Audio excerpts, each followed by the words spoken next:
เอาก็มาพบมาเจอกันอีกช่วงนี้ช่วงบ่ายแก่ๆบ่ายแก่ๆมานั่งคุยกันกับพระภิกษุที่บวชใหม่แล้วก็โยมที่ มาเข้านาคกำลังเตรียมตัวบวชเราจะมานั่งคุยกันตอนนี้ตอนกลางวันก็ถ่ายภาพให้ดูว่าจะทำห้องน้ำใหม่บูรณะห้องน้ำเก่านั่นแหละแล้วก็กุฏิเพราะว่ามันทรุดโทรมสร้างมาตั้งแต่รุ่นปู่ที่แกมาอยู่ก่อนนี่30 ปีได้แล้วมันก็เลยสำรุดทรุดโทรมก็ต้องอาศัยทุนทรัพย์ของญาติโยมนั่นแหละบอกบุญไปทางญาติโยมแล้วก็โยมที่จะบวชใหม่ก็ยังไม่มีเจ้าภาพก็จะหาเจ้าภาพด้วยนะเพราะท่านที่นั่งรับชมอยู่อยากเป็นเจ้าภาพก็เจริญพรเชิญเด้อทักเข้ามาก็ผู้ที่นั่งรับชมอยู่ค่อยมีแต่ความสุขความเจริญก็เป็นกำลังใจให้เนี่ยแหละการที่เราให้แต่ละคนนี่สุขภาพร่างกายแข็งแรงถามว่าให้ได้ไหมมันก็ให้กันไม่ได้แต่ให้กำลังใจกันได้ให้กำลังใจให้ร่ำรวยเงินทองสุขภาพร่างกายแข็งแรงนะอยู่เย็นเป็นสุขอย่างนี้เราก็ให้กำลังใจซึ่งกันและกันเพราะว่าเราก็ยังอยู่ในโลกสมมุติอยู่ก็อาศัยพึ่งพากันถึงจะรู้ว่าสิ่งไหนที่เป็นสมมุติถึงจะรู้แต่เราก็ต้องอาศัยสมมุติว่าเราเป็นคนเราก็ต้องอาศัยสมมุตินี่แหละครับว่าเป็นคนเราก็พูดจาได้เดินได้วิ่งได้คุยกันได้นี่แหละเนาะก็บอกบุญกันได้นี่แหละนี่อะไรว่าเฮ้ามานี่มีแหละครับเอาว่ามาสาธุเริ่มต้นที่บอกว่าพระบวชใหม่ แล้วก็กำลังจะเข้าหน้าจะบวชใหม่คำว่าเจ้าภาพผมฟังเรื่อยๆว่าโอ้ยเจ้าภาพผมก็จะเป็นหัวโจกไปเนาะก็จะเป็นยิ่งหลายๆเนาะผมก็คิดสั้นนะครับที่นั่นคิดสั้นแต่ว่าความรู้สึกของผมกับพ่อที่เข้าใจแล้วว่าเจ้าภาพที่อย่างหลายกับท่านนั้นพอดีผมถามพระอาจารย์ว่าถ้ามาเจ้าภาพที่นี่บางคนเขาตีความหมายอย่างไรแล้วความหมายของพระอาจารย์ว่าอย่างไรครับคำว่าเจ้าภาพนี่ไม่จำเป็นต้องเป็นคนเดียวคือเราบอกบุญไปเป็นเจ้าภาพรวมคนละ100 200คนละ1,000คนละ500ก็แล้วแต่ แล้วแต่เขาจะมีจิตศรัทธาบางคนก็เป็นเจ้าภาพ5,000 6,000ก็แล้วแต่บางคนจะเหมารวมเป็นคนเดียวเลยก็ได้ก็แล้วแต่ขึ้นอยู่กับจิตศรัทธาที่อยากจะเขาเรียกว่าสนับสนุนพระผู้กำลังจะมาศึกษามาอยู่ในศีลธรรมมากำลังศึกษาเจริญโดยรอยตามองค์สมเด็จสมมาสัมพุทธเจ้าก็มาสืบทอดศาสนาต่อไปนั่นแหละแล้วก็บอกบุญไป5 บาท10 บาทก็แล้วแต่อันนี้ก็คือว่าเป็นเจ้าภาพรวมไม่ได้เจาะจงเจ้าภาพรวมมีตังเท่าไหร่หรือว่าอยากจะทำบุญร่วมเท่าไหร่แล้วก็ทำมาก็ใช้งบประมาณในการบวชแต่ละครั้งมันก็ตกประมาณ30,000หรือจะเป็นคนเดียวก็ได้ไม่ได้ว่านะเพราะว่ามันก็ได้บอกบุญไปที่ว่าเอาบุญมาฝากญาติโยมนะคำว่าเจ้าภาพเนี่ยเจ้าภาพเนี่ยไม่จำเป็นต้องเป็นคนเดียวหรือว่าไม่จำเป็นต้องเป็นหลายคนไม่ได้เจาะจงคำว่าเจ้าภาพนะเอาวางได้อีกบันแล้วคือว่าผู้เราพูดว่าฉันเป็นเจ้าภาพลูกนิมิตสมมุติเนาะลูกละ2,500วันนี้มีหมองนึงกับว่าลูกเอกลูกใหญ่ลูกละ50,000ก็สิลูกละ50,000ก็โอ้ยบ่แม่นคอยเป็นเจ้าภาพเดียวแล้วบ่ได้ดอกคันว่าคนละ2,500ลูกสมุนลูกสหายลูกกระจอกลูกน้อยเนาะลูกอันนี้อยู่ในโบสถ์วันนี้ผู้ที่ตั้งใจถูกปฏิเสธที่ว่า50,000มาเข้าจาก2,500เนี่ยคือมาตืมไปตืมมาอันนี้มันเป็นผลดีหรือผลเสียหรือขามหน้าขามตากันหรือจังไหนมันอันนี้เดี๋ยวจะบอกแบบนี้ครับคือคำว่าเป็นลูกนิมิตอันนี้เราก็สมมุติกันขึ้นมาเหมือนกันครับไม่ว่าจะสร้าง โบสถ์สร้างวิหารสร้างศาลาก็จะมีการฝังลูกนิมิตกันอันนี้ก็เป็นตามประเพณีแต่ละวัดเขาทำกันมาหลายปีหลายปีแต่ก็แล้วแต่เจ้าภาพลูกนิมิตหรือว่าอันนี้ก็สมมุติอีกเหมือนเดิมนั่นแหละสมมุติเอาก็ไม่ต้องไปติดใจอะไรมากมายไม่ต้องไปสงสัยหรอกถ้าเราเป็นเจ้าภาพเราอยากเป็นเราก็เป็นเราไม่อยากเป็นเราก็ไม่เป็นก็แค่นั้นตัวมันไม่มีอะไรหรอกคำว่าเจ้าภาพเนี่ยมันไม่มีอะไรมากมายถือว่าคนหนึ่ง25,000อีกคนหนึ่ง2,500เนี่ยมันก็เอามารวมกันก็เป็นเจ้าภาพด้วยกันหมดนั่นแหละมันก็ไม่เป็นไรมันก็เป็นงานเดียวกันวันนี้ก็อันเดียวกันหมดเหมือนกันที่เราบอกบุญไปนี่แหละบอกบุญเกี่ยวกับการบวชหรือว่าทำห้องน้ำใหม่แล้วก็สร้างบูรณะกุฏิกับห้องน้ำใหม่นี่แหละก็บอกบุญไปใครจะช่วยกำลังน้อยกำลังมากเหมือนกับเห็นไหมตอนเช้าเนี่ยทำไมหลายวัดถึงบอกว่าให้ร่วมกันใส่บาตรอะไรใส่บาตรออนไลน์อันนั้นเขาเจตนาในการใส่บาตรเขาก็ได้บุญเขาร่วมบุญคนละ50-60อันนี้วัดอื่นนะวัดเรายังไม่มียังไม่มีการทำบุญใส่บาตรทางออนไลน์ยังไม่มีอันนี้ก็พูดถึงว่ายกตัวอย่างให้ฟังก็ได้บุญได้กุศลกันหมดคือขึ้นอยู่กับเจตนาเราถ้าเจตนาเราจะเอาบุญเอากุศลมันก็ได้บุญได้กุศลเหมือนเดิมจะทำอะไรมีได้หมดมันจะเกิดถ้าเราสร้างเหตุเขาเรียกว่าถ้าเราสร้างเหตุถูกสร้างเหตุมันก็มีผลสร้างเหตุพิเศษผลก็พิเศษนะเอาว่าอะไรอีกบันเกี่ยวกับธรรมะเนี่ยอันนั้นมันเป็นเกี่ยวกับการประเพณีเกี่ยวกับประเพณีแล้วนี่เห็นมีเรื่องที่ข้องใจอยู่ในนี้อันนี้เป็นเรื่องเล่ามาเนาะเขาบอกว่าคนใส่เนี่ยมีคุณนายกับคนใส่2 คนคุณนายเป็นเจ้าของเงินใส่คนใส่ไปทำบุญวันนี้ขอคำถามขอแรกว่าผู้ใดได้ผู้ใดบ่ได้ผู้ใดถูกบ่ถูกหรือผิดบ่ผิดวันนี้ข้อที่2มีหมู่น้ำกัน2 คนไปทำบุญน้ำกันคนนึงลืมเอากระเป๋าเงินมาเจ้าของก็มีอยู่ในโตอยู่แล้วในบัญชีอยู่แล้วมีคักๆแต่ว่าไปยืมจากหมู่ว่าขอยืมไม่ได้อันใส่เป็นเงินสดให้เพิ่นนี่มัน หมายถึงว่าครับหมายถึงว่ามันสิถูกมันสิผิดบ่มันสิควรบ่ควรหรือไงครับสมมติว่าคนหนึ่งลืมกระเป๋าตังค์ไว้ครับไปยืมตังค์เพื่อนไปทำบุญครับไปยืมตังค์เพื่อนไปทำบุญอันนี้เจตนาเขาทำบุญเขาก็ได้บุญได้เหมือนเดิมนั่นแหละได้เหมือนเดิมเพราะเจตนาคือเขาสละทรัพย์ออกมาถึงจะลืมกระเป๋าตังค์สุดท้ายเขาก็จะเอาตังค์ไปใช้หนี้คนที่ยืมเหมือนเดิมนั่นแหละเขาก็ยืมตังค์มาใช้ทำบุญเฉยก็มันไม่มีอะไรก็ปฏิวัติมีเงินมากเป็นอย่างคือมายืมกันนี่บางครั้งมันอาจจะคิดบางอย่างผมก็ต้องคิดเหมือนกันผมก็ยังอันนั้นก็เป็นเรื่องของ2 คนเขาคุยกันแต่ถ้าสมมุติว่าเป็นเราไปยืมเขาเราก็ต้องจ่ายแต่ไอ้ที่เราเอามาทำบุญได้บุญไหมเราก็ได้บุญกุศลนั่นแหละเจตนาเราเป็นอย่างนั้นเพื่อที่จะสละทรัพย์ออกทานเพื่อสละทรัพย์ออกเพื่อบุญกุศลมันได้อยู่แล้วแหละได้ไม่น้อยก็มากเราก็ได้เนาะเรื่องบุญกุศลนั่นนะ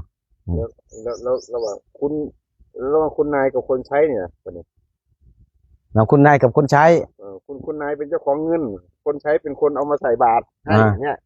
วันนี้ผู้ใดเป็นจังได๋หรือว่าได้น้ำกันจังได๋ครับ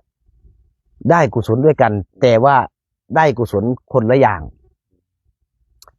คุณนายเอาตังค์ให้คนใช้ก็ได้บุญกุศลเท่ากับให้คนใช้นั่นแหละแล้วคนใช้เอาไปทำบุญต่อก็ได้เท่ากับคนใช้เอาไปทำบุญนั่นแหละ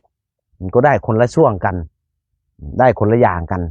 แต่ได้กุศลเหมือนกันแต่เป็นคำสั่งของคุณนายคุณนายให้เอาไปใส่บาตรละเอาไปแก้วเอาไปใส่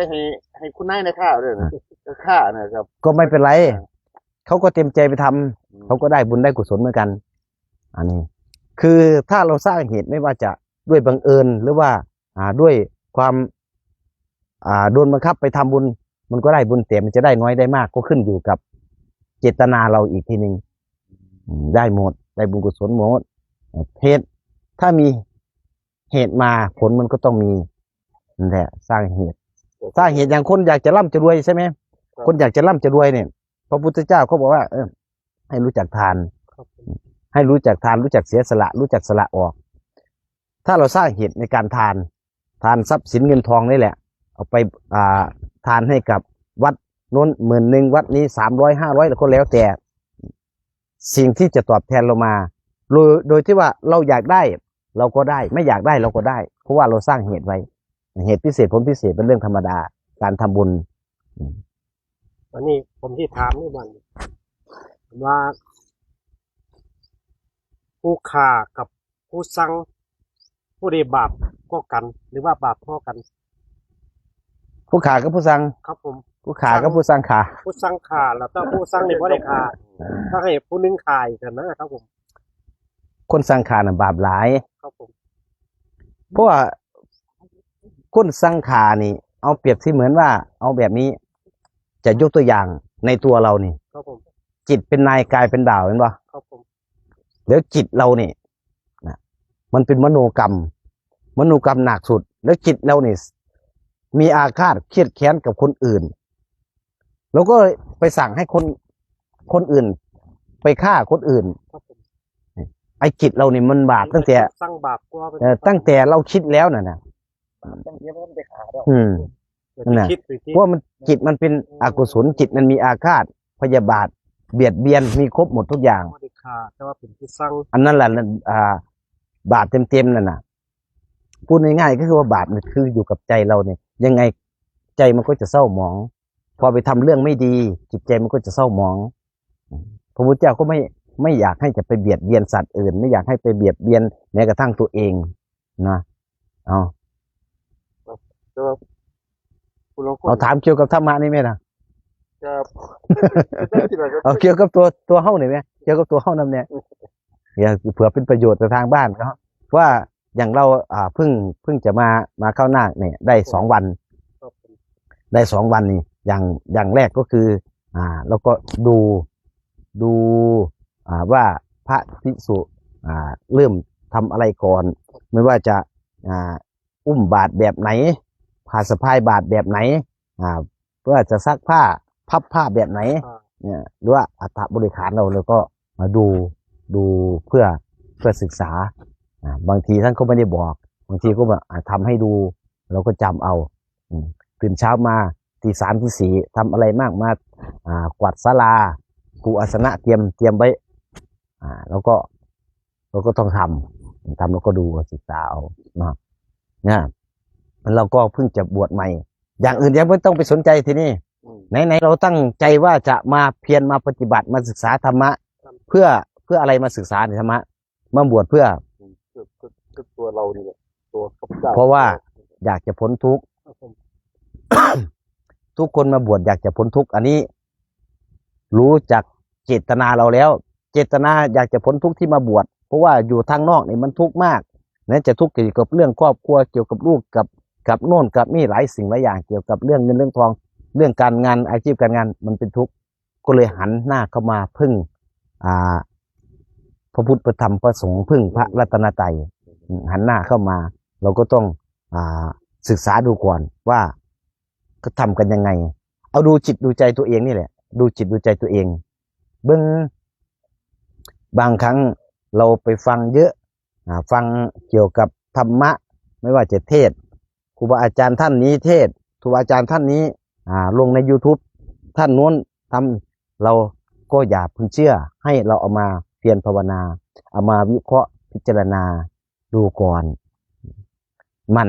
เพียรภาวนาเจริญภาวนา ครับผม แล้วมีอะไรต่อไปไหน ผมเพิ่งบวชใหม่เนาะแล้วก็พ่อเพิ่งกับกำลังสิมาบวชกำลังจะนะพอสิมีคนไปเสียสิตื่นแต่เช้าจะตื่นเนาะ ครับผม นางยังก้นพระบินบาตน้ำเพิ่นจะได้ถอดเกลือบเอามองดูที่ว่าถอดเกลือบเป็นมีความรู้สึกจังไดมันสิเกี่ยวบ่ฮู้ก็จะฮู้ว่ามันเกี่ยวกับพระที่เก่าก็ล่ะถอดเกลือบเนี่ย ผมกับ อยากเฮ็ดคือเพิ่นอยากฝึกนะครับผมฝึกครับ อันนี้ก็คือว่า เรามาฝึกถอดรองเท้าเดินบิณฑบาตเดินตามหลังครูบาอาจารย์เดินตามหลังพระ เดินตามหลัง เราถอดรองเท้าเพื่อให้มันชิน ครับผม ให้มันชินให้มันเคยชินเวลาเราห่มผ้าเหลืองหรือว่าเราบวชแล้วมันจะได้ไม่ต้องติดขัดไม่ต้องติดขัดหรือว่าเราจะฝึกดูล้างบาตรครูบาอาจารย์อุ้มบาตรครูบาอาจารย์ไปล้างทำความสะอาดแล้วก็เอามาพึ่งไว้ผ้าเช็ดบาตรแล้วก็พับเยี่ยมไว้แล้วก็ศึกษาเพื่อว่าให้ตัวเองเนี่ยมันเคยชินมันคุ้นเคยเวลาเราบวชจริงๆแล้วมันก็ไม่ตุกกุกตะกักสมัยก่อนบวชใหม่ๆเหมือนกันไม่มีใครบอกวิธีก็พอเข้าบวชออกมาปุ๊บนี่ตอนห่มผ้าเนี่ยมันจะมีพระอุปชาแล้วก็พระที่มานั่งอยู่ด้วยกันนั่นแหละมาห่มให้พอออกจากบวชเข้าวัดปุ๊บนี่พอถอดผ้าออกปุ๊บห่มจังไดเนาะบ้านี่ทำไม่เป็นทำไม่ถูกบางทีเดินบิณฑบาตแล้วก็เหยียบผ้าตัวเองบางทีเดินไปเดินมาเหยียบปุ๊บหัวเดินไปโน่นเหยียบผ้าเราก็ต้องฝึกไว้นั่นแหละฝึกไว้เป็นธรรมชาติเหมือนกับเราใส่เสื้อผ้าเนี่ยตอนแรกๆเราก็ฝึกใส่ไม่ใช่บ่แต่ว่า พ่อกับแม่ฝึกให้ได้ใส่เสื้อผ้านั่น ครับผมยังสงสัยว่าพระในตลาดบางองค์เพิ่นนั่นใส่เกือบก็มีแหมแม่นมันถูกหรือบ่ถูก ว่าเห็นส่วนมากก็เห็นแต่เพิ่นบ่ใส่เกือบเนาะเป็นองค์นึงเพิ่นอยู่ตลาดเพิ่นใส่เกือบนั่น เอาแบบนี้คือเอาตัวเราเนี่ยเป็นหลักหมายถึงว่าถ้าสมมุติว่าเราไปเห็นพระที่ใส่รองเท้าเราก็ไม่ได้ถามเราก็อย่าเพิ่งไปตัดสิน ครับ เราเห็นท่านใส่รองเท้าปุ๊บเนี่ยเราก็อย่าไปตัดสินแต่ส่วนมากคนอื่นจะตัดสินคนอื่นก่อน แต่ว่าผมก็ไม่ได้วางเลยแต่ว่าผม พอเห็นปุ๊บตัดสินปั๊บว่าอย่างง้นอย่างนี้เลยเราอย่าเพิ่งไปตัดสินเพราะหนึ่งเราต้องรู้ก่อนถ้าอยากรู้เราก็เดินไปถามเผื่อท่านจะเจ็บเท้า ครับผม เผื่อว่าเท้ามันจะพอง หรือว่าท่านอาจจะป่วยเกี่ยวกับโรคเท้า เพิ่นมีสาเหตุ ต้องมีสาเหตุ ถ้าผมก็ใส่บาตรเพิ่นไปหั่นก็ใส่ซุมื้อล่ะ มันก็ต้องมีสาเหตุนั่นแหละแต่ว่านี่เหมือนกันธรรมะทุกอย่างเหมือนกัน ถ้าเราเห็นด้วยตาเรานี่เห็นแค่ผิวเผินเราอย่าเพิ่งไปตัดสินเพราะว่าถ้าเราตัดสินปุ๊บมันจะเป็นกรรมเรา บัดนี้พระตัวอย่างคนอื่นเนาะจากองค์เนาะพระผู้นี้ถามว่าเพิ่นอยู่ในบ้านเด้อเพิ่นบ่ได้อยู่วัดธรรมนี้แต่ว่าเพิ่นไปทั้งบิณฑบาตทั้งเห็นทั้งเที่ยวเพิ่นไปสั่งซื้อปลาที่ตลาดเนี่ยตาเพิ่นสินขาดบ่หรือว่าจังได๋หรือบ่ขาดเห็นเพิ่นไปสั่งซื้อปลาที่ตลาดเนี่ยนั่นคือนะ เป็นสร้างสื่อปลา แม่น ที่จริงนี่พระนี่มันก็มีพระธรรมวินัยอยู่แล้ว227ข้อเห็นไหมเราก็ดูที่227ข้อนั่น